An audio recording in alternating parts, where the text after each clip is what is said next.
Greenfield Village and Henry Ford's Model T ride.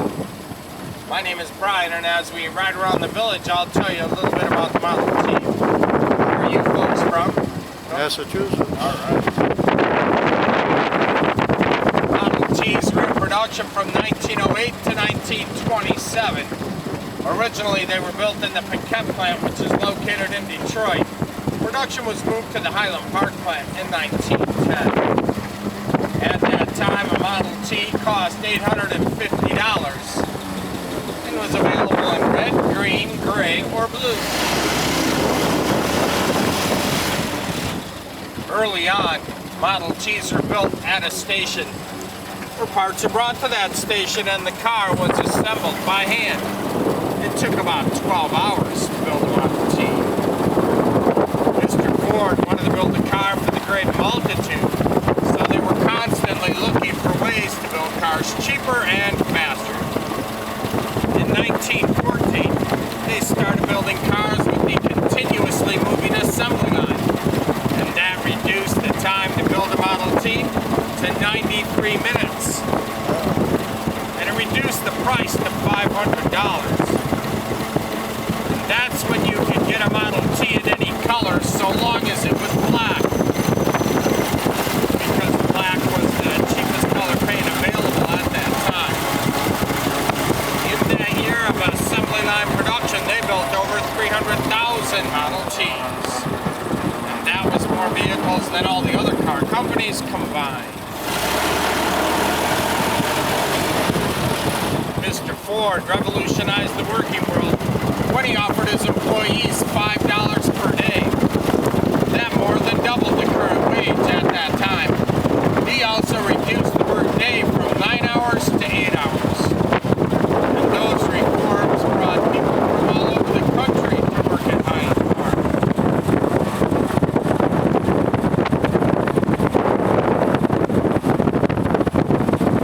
Model T has a planetary transmission. There's 3 pedals on the floor up front. The pedal on the left is for high and low gear with low all the way to the floor. Neutral in the middle and high all the way back. The pedal in the middle is reverse. And the pedal on the right is the brake. The throttle is located on the steering column.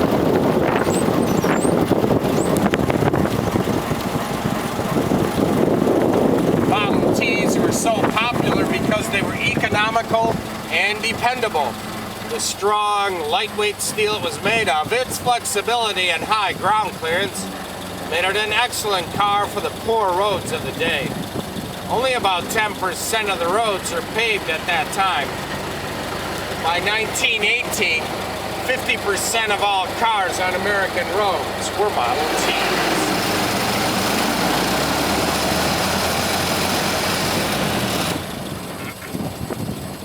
The Model T has a 4-cylinder engine with 20 horsepower and it gets about 18 miles per gallon. Top speed is 45 miles per hour. And the 10-gallon gas tank in this vehicle is located directly in front of the cowl. The car ahead of us, the gas tank is located underneath the front seat. That change occurred in 1926. Relocating the gas tank from underneath the front seat to in front of the cowl allowed them to lower the front seat and lower the roof line. Other manufacturers were finally catching up to Ford and the Model T in terms of price and style, especially Chevrolet. People were starting to say the Model T looked antiquated. Of course, by that time it had been in production for over 16 years.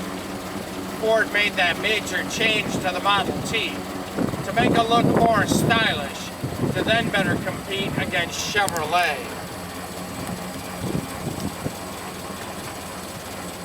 Model Ts were sold all over the world in countries like England, Ireland, Germany, France, Norway, Denmark, Brazil, Argentina, Mexico, Japan, and Australia.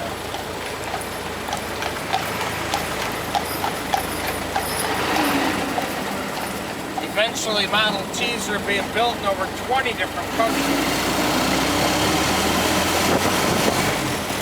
An international panel of automobile experts picked the Model T as the car of the century. It truly was the universal car that put America and the world on wheels. In the U.S., there were 15,007,033 Model Ts produced. The 15 millionth is located in the Ford Motor Company building.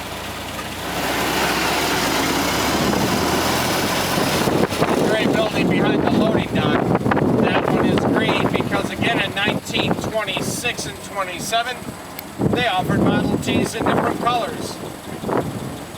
Every day they build a Model T in the museum. So if you're in the museum and get a chance, you can put a part on a Model T.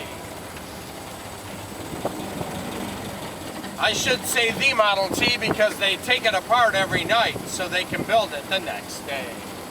Yep. This year we're celebrating Mr. Ford's 150th birthday. It was his vision and foresight that brought all these buildings together to create Greenfield Village.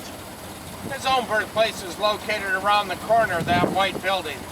That's the first building he was involved with in preservation and the last building he was involved with in bringing to the village before he passed away in 1947.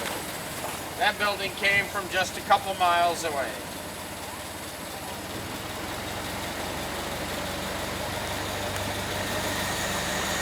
Thanks for riding.